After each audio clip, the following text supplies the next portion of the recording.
बच्चों को ज्ञान देने का नहीं, उनसे सहमति जताने का दौर है। नहीं तो चुप रहो और घर की बर्बादी देखो। क्या अब माँ बाप को चुप रहना सीख लेना चाहिए? क्या अब सही गलत का ज्ञान भी दखलंदाजी कहलाता है? क्या बच्चों की हाँ में हाँ मिलाना ही अब रिश्ते बचाने का एकमात्र तरीका है?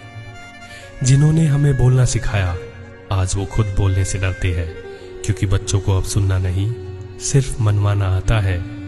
अब माँ की सीख भी ताने लगती है, अब पिता की चुप्पी में हार दिखती है। जो कभी घर की नींव थे, अब कोनों में बैठे खुद को गैर समझते हैं। ज्ञान देने वाले अब सलाह नहीं देते, क्योंकि बच्चों को अब जवाब नहीं, बस ताली चाहिए। सूरज 68 साल के थे, 2 बेटे, एक बहू और एक पोता, सब साथ रहते थे, फिर भी अकेले। कभी इज्जत की मिसाल थे, आज उनके बोले शब्द भी पुराना जमाना कहकर काट दिए जाते हैं। एक दिन उन्होंने छोटे बेटे को कहा, बेटा देर रात बाहर रहना ठीक नहीं, परिवार की सोचो। बेटा भड़क गया, पापा ये 2025 है और आप 90 के दशक में अटके हो। बहू बोली, पापा जी हम अपने तरीके से जीते हैं, आप हर बात में टोकते क्यों हो?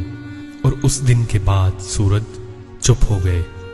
अब वो देखते हैं बेटों का गुस्सा, बहू की उपेक्षा, पोते की मोबाइल में डूबी आंखें। घर वही है, पर घर अब घर नहीं रहा। कभी वो भी पिता थे, अब सिर्फ दर्शक है। और हर रात वो सोचते हैं, काश मैंने कुछ ना कहा होता, कम से कम ये परिवार टूटने से तो बच जाता। बोलते थे तो कहते पुराना सोचते हो, चुप हुए तो कहते ध्यान नहीं देते। माँ बाप की हालत अब मोमबत्ती जैसी है, जो जलती भी है और पिघलती भी है। अब घर बचाने के लिए बोलना नहीं, सिर्फ सहना आना चाहिए। हमने माँ बाप को सलाह देते देखा है, लेकिन अब वो खुद सलाह लेने के लायक नहीं माने जाते।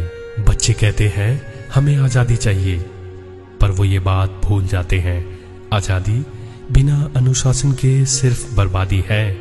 घर तब तक घर रहता है जब तक बड़ों की इज्जत और छोटों का प्यार साथ चलता है। अगर हम अपने माँ बाप की जुबान बंद कर देंगे तो एक दिन वक्त हमारी आवाज़ भी छीन लेगा।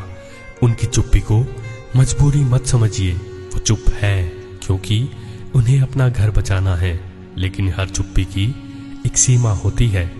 अब ज्ञान नहीं चलता, अब चापलूसी चलती है। अब सही कहो तो कटघरे में खड़े कर दिए जाते हो, और चुप रहो तो टूटे रिश्ते देखने को मजबूर हो जाते हो।